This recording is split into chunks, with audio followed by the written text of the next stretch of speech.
Hello, everyone. If we haven't met, my name is Andrew Sampson. I'm a financial advisor here with Wilde Wealth Management Group.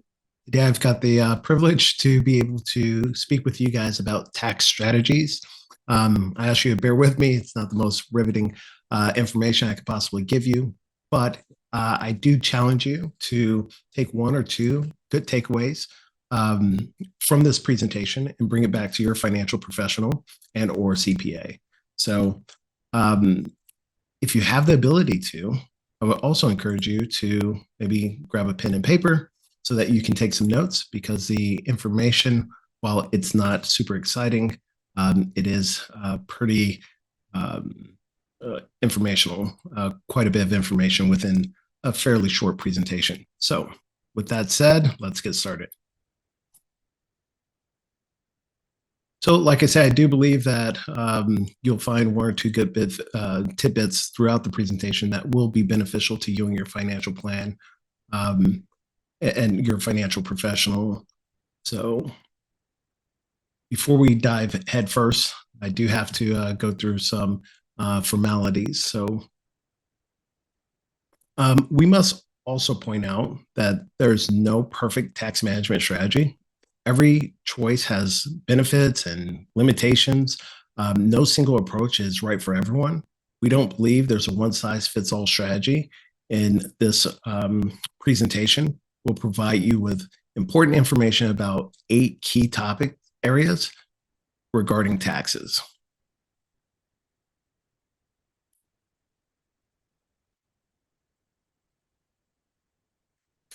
Look at the chart.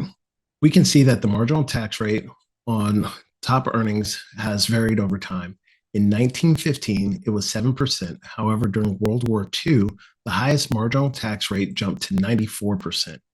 It dropped slightly in the years after the war, but it rose again and stayed high through 1950s. Despite being 50% for most of the 1980s, it dropped and stayed at 28% for 3 years during the late 1980s, before rebounding back up to 39.6% in 2015. The highest marginal tax rate dropped a little in the early 2000s. For 2023, the tax rate on the highest earners is 37%. It's scheduled to stay that way until December 31st, 2025. The rate will then revert back to 39.6% unless Congress acts.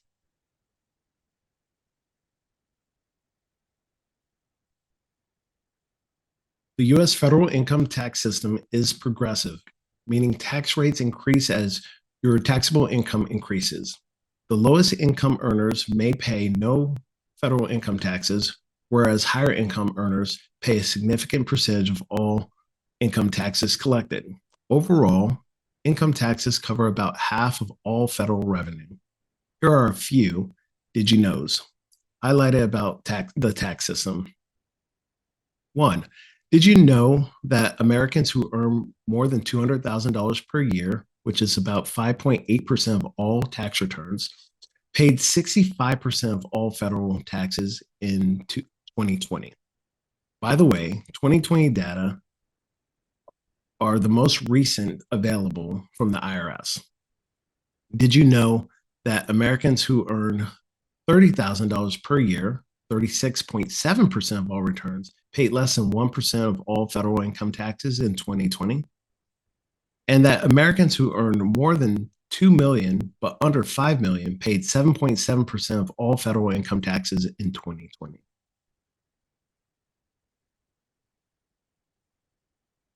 Today, we're going to discuss 8 specific tax issues. First, we're going to recap some tax rules. Next, Roth conversions, healthcare laws and your taxes, distribution actions, tax smart asset location, gift tax exclusions, treasury securities and tax exempt municipals, and finally, giving appreciated assets to charity. We have a lot to cover, so we're going to just keep this presentation moving.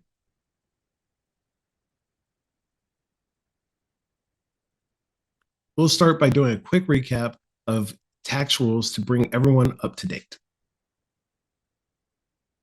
For 2023 tax year, the standard deduction is $27,700 for joint filers, $20,800 for heads of household, and $13,850 for single filers. The state and local tax deduction has a $10,000 cap, which is the same as 2022.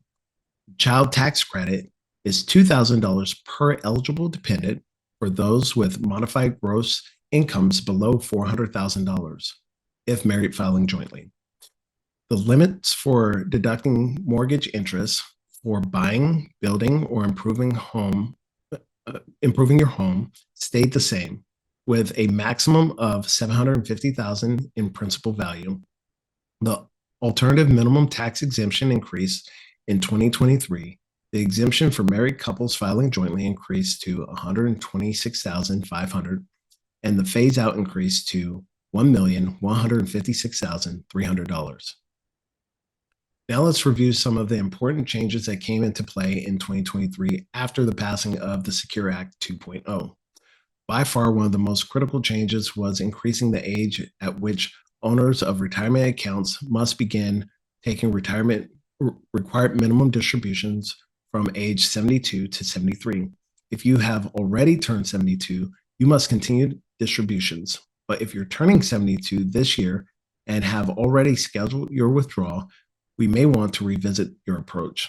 Also, starting in 2023, if you miss an RMD for some reason, the penalty has dropped to 25% from 50%. If you fix a mistake promptly, the penalty may drop to only 10%. Catch-up contributions for workplace retirement accounts increased from $6,500 to $7,500. From 2023 onward, employers can make Roth contributions to savings incentive match plans for employees of simplified employee pensions. In 2023, the new law increases the credit available to help with the administration costs of setting up a retirement plan to 100% from 50% for businesses with less than 50 employees. From 2023 onward, QCD donations will adjust for inflation. The limit applies on an individual basis. So for a married couple, each person who is 70 and a half years old or older can make a QCD as long as it remains under the limit. The Secure Act 2.0 also introduced a number of changes to take place in the coming years. These changes include plan participants can use retirement funds in an emergency without penalty or fee. For example, starting in 2024, an employee can get up to $1,000 from a retirement account for personal or family emergencies. Other emergency provisions exist for terminal illness and survivors of domestic abuse. In 2024, companies can match employee student loan payments with retirement contributions. This rule change offers workers an extra incentive to save for retirement while paying off student loans. Starting in 2024, pending certain conditions, individuals can roll a 529 education savings plan into Roth individual retirement accounts.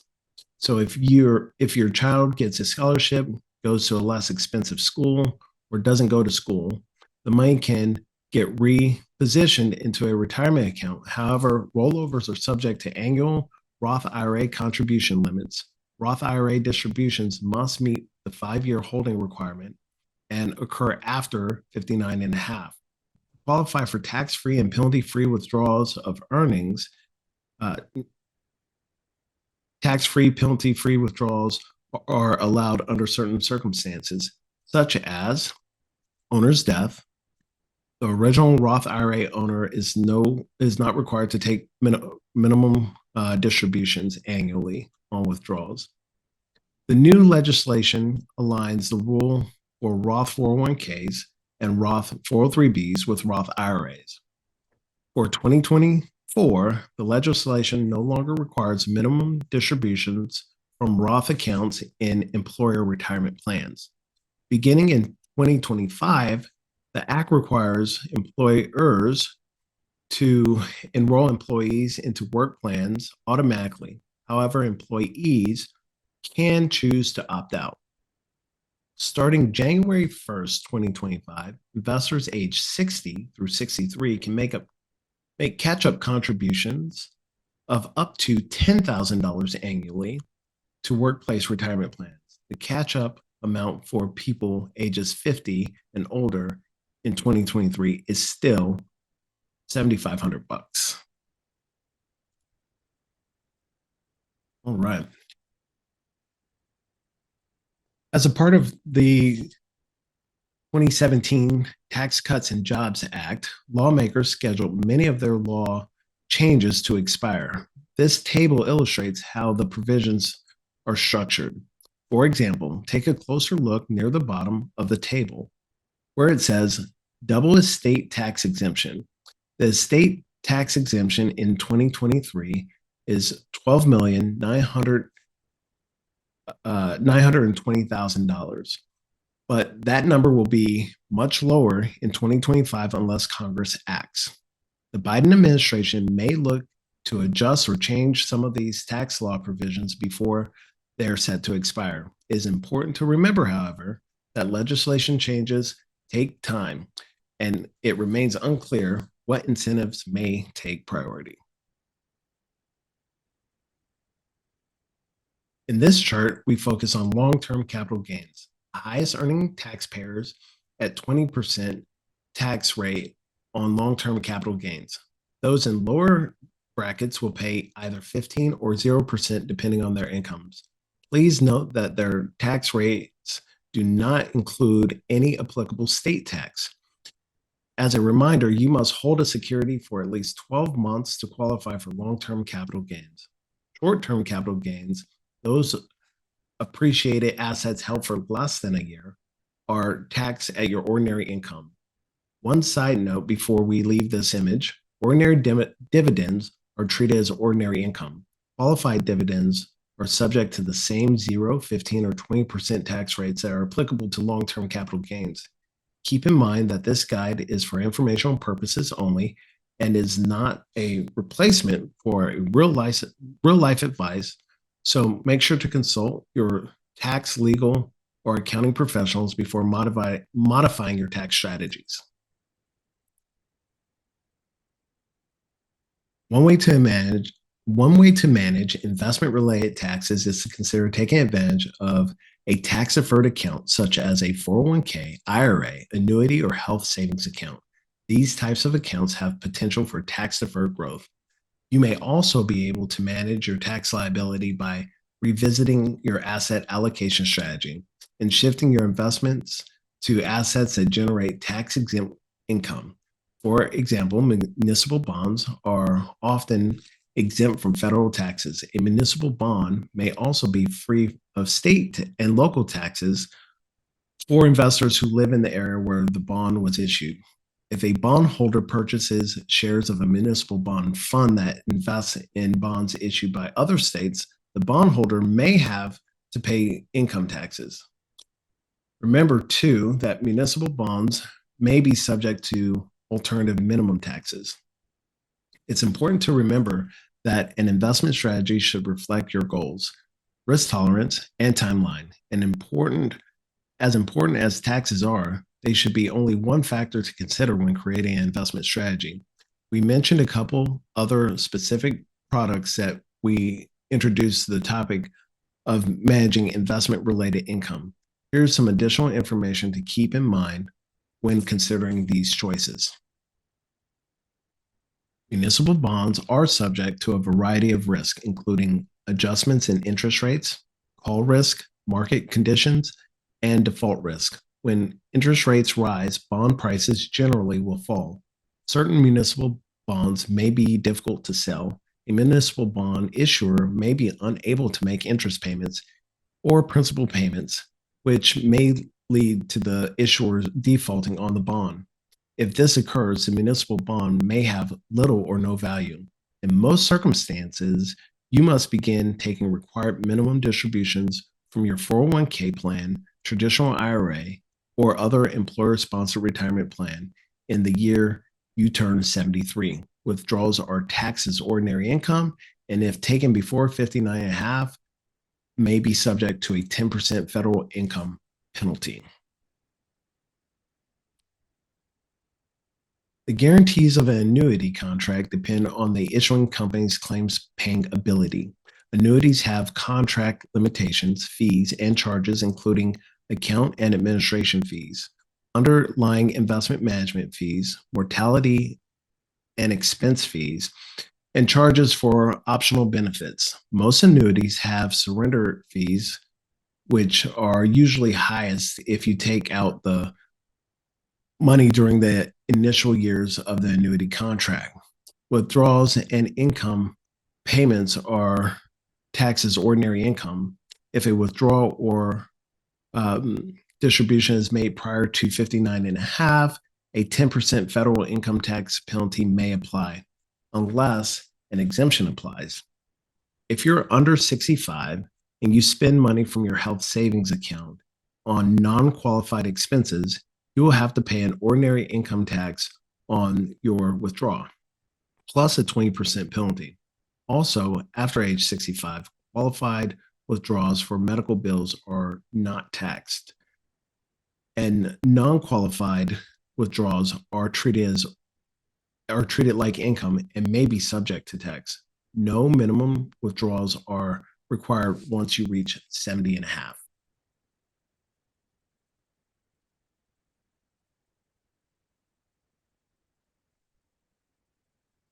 Let's take a deeper look into 401ks and traditional IRAs. Regular contribution limits went up slightly this year for 401ks, but there are no changes in catch-up contribution limits. Taxpayers may now contribute up to $22,500 to their 401ks. 403bs and most 457 plans and federal thrift savings plans in 2023. The catch-up contribution limit for employees age 50 years or older is now $7,500. The limit on IRA contributions also increased by $500 to $6,500 for 2023. Individuals age 50 years or older can make catch-up contributions of an additional $1,000. As you consider choices, remember what we discussed a couple images ago. In most circumstances, you must begin taking required minimum distributions from your 401k plan, traditional IRA, or other employer-sponsored retirement plan in the year you turn 73. Withdrawals are taxed as ordinary income, and if taken before 59 and a half, may be subject to a 10% federal income tax penalty. Also, contributions to traditional IRA may be fully or partially deductible depending on your individual circumstances. Now we will see slight changes to IRA deduction limits and Roth IRA cutoffs. The tax deduction for traditional IRA contribution phase-out ranges depend on your filing status and workplace retirement coverage. Single with a workplace retirement plan, $73,000 to $83,000, which is an increase of $5,000 on both ends. Married filing jointly and an IRA contributor has a workplace retirement plan, $116,000 to $136,000. Married filing jointly and the IRA contributor does not have a workplace retirement plan, but their spouse does, $218,000 to $228,000, which is an increase from the prior range of $204,000 to $214,000. The adjusted gross income phase-out range for Roth IRAs rose in 2023. Single and head of household increased to $138,000 to $153,000. Married filing jointly increased to $218,000 to $228,000. Converting from a traditional IRA to Roth IRA offers tax-free withdrawals on taxable conversions. To qualify for tax-free withdrawals or earnings, and a Roth IRA must be in place for at least 5 tax years, and distributions must be after age 59 and a half or due to death. disability, or the first-time home purchase up to $10,000 lifetime maximum. Depending on state law, Roth IRA distributions may be subject to state tax.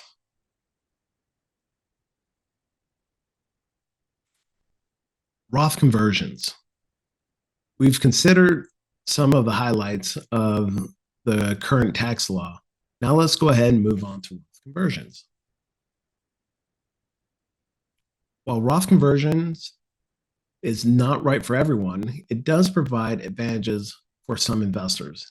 In Roth conversions, you may withdraw money from a traditional IRA to pay the federal and state taxes due and move the funds into a Roth IRA. All future growth and withdrawals then are tax-free. Roths also don't require minimum distributions, which can play a role in estate strategies. One important detail to note is that you cannot undo Roth conversions. If that's something you want to discuss, please take a quick note and we can circle up after the presentation. Finally, Roth conversions have come under much scrutiny during the past year. Congress has considered legislation that would prevent high-income Americans from performing Roth conversions. While no such act took place in 2022, it is possible that Roth rules may change in the future. Converting from traditional IRA to Roth IRA offers tax-free withdrawals and taxable conversions. To qualify for tax-free withdrawals or earnings, a Roth IRA must be in place for 5 tax years, and the distributions must take place after 59 and a half or due to death, disability, or first-time home purchase up to $10,000 lifetime max. Depending on state law, Roth distributions may be subject to state tax. Now let's talk about healthcare laws, how healthcare laws may affect your taxes. There are 2 additional taxes that may affect high-income payers: the additional Medicare tax and the net investment income tax. Let's start with the additional Medicare tax. As of 2013, high-wage individuals pay an additional 0.9% on wages above certain thresholds. Who's subject to the additional tax? If you're married and file federal taxes jointly, you are subject to 2.35% tax on combined wages that exceed $250,000, as compared to 1.45% tax you pay on wages below that threshold. If you're married but file separate returns, the additional tax will apply to wages that exceed $125,000. For everyone else, the threshold is $200,000 of wages. Let's take a look at an example. A single individual in 2023 with wages of $240,000 would owe a tax rate of 1.45% on the first $200,000 of wages and 2.35% on the remaining $40,000 of wages for the year. The second Medicare tax affects investment income, also known as unearned income. Before 2013, you didn't have to pay Medicare tax on investment income with the net investment income tax. However, certain high earning individuals have to pay an additional 3.8% tax on income received through investments. People who have to pay this tax include individuals whose modified adjusted gross income is above $200,000. People who are married filing separately with an AGI above $125,000, and for couples filing jointly with an adjusted gross income of more than $250,000. Some estates and trusts are also subject to this tax. This tax applies to many types of investment income, including dividends, capital gains, rents, royalties, and non-qualified annuity income, and any business income considered to be passive activities. The tax does not include retirement plan withdrawals, Social Security benefits, and several other income types. The particulars are complex, so we recommend that you consult a tax professional who can help you understand the rules. These threshold amounts haven't been indexed for inflation, meaning they have not changed since 2013. Therefore, they potentially affect more taxpayers each year. If you spend a relatively large amount of money on health-related services, you may be able to deduct those expenses from your taxes. In 2023, you can deduct medical, dental, and other healthcare expenses that exceed 7.5% of your adjusted gross income, the same as 2022. These expenses include those associated with diagnosing, treating, preventing disease, such as prescription drugs, some insurance premiums, medical equipment, and travel costs for appointments. Remember, you may not be able to deduct reimbursed expenses. Now let's look at some details you should consider when taking retirement distributions. Another way to keep more of your hard-earned money is to think about how taxes affect your income strategy. Here are some ways to potentially avoid tax pitfalls when taking distributions. Inventory all your potential sources of retirement income. The list might include all retirement accounts and any other accounts you manage. Review the tax treatment for each item and how a change in your income source would affect your taxable income. An example of this is moving money from a taxable account to a tax-deferred account. Determine whether you should consider adjusting your asset allocation to move assets into tax-deferred accounts or maximize contributions to reduce reportable income. Asset allocation is an approach to help manage investment risk. Asset allocation does not guarantee against investment loss. Find out the distribution rules for your retirement assets. In most circumstances, you must begin taking required minimum distributions from 401k plans, traditional IRAs, and other employer-sponsored retirement plans in the year you turn 73. Withdrawals are taxed as ordinary income, and if taken before 59 and a half, may be subject to penalty of 10% federally. Create a strategy to minimize taxes now, especially if you fall into the highest tax bracket, and determine when you will pass assets to heirs.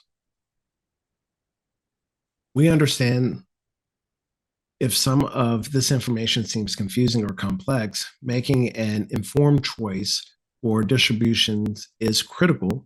And another reason you should consult with a financial professional and a tax professional.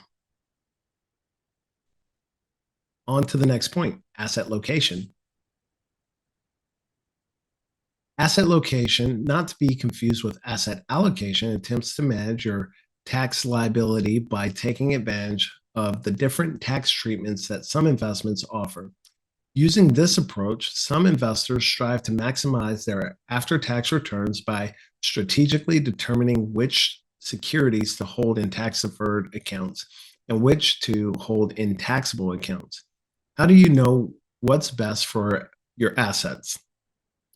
A sound strategy depends on several factors, including your age, time horizon, and risk tolerance.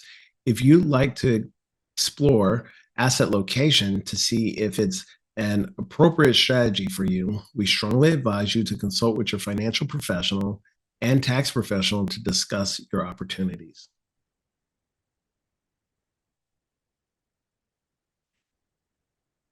Now let's talk about getting the most out of your annual gift tax exclusions, which can be powerful estate tools. The gift tax exclusion allows you to give $17,000 to anyone in 2023 without having to use your lifetime gift exemption amount. As long as you limit the gift each year to that year's exclusion amount, the Internal Revenue Service does not require the giver to file a tax return. No gift taxes will be due. The $17,000 exemption is indexed to inflation and granted separately to each recipient. Here's an example. A couple has 3 children. The two parents could give a total of $120,000 to their children. That's $17,000 to each child by both parents. Again, this does not apply to the lifetime exemption. Recipients of gifts do not have to pay gift taxes. Donors are responsible for the taxes. The simplest way to use an annual exclusion is to give cash or other assets to as many people as you want each year. Even if you give more, you still won't have to pay federal taxes, at least until you reach your lifetime gift exclusion of $12.92 million in 2023. You may give more money to individuals by making direct payments to certain qualified medical, dental, and tuition expenses. These payments don't count against your annual lifetime gift exclusion.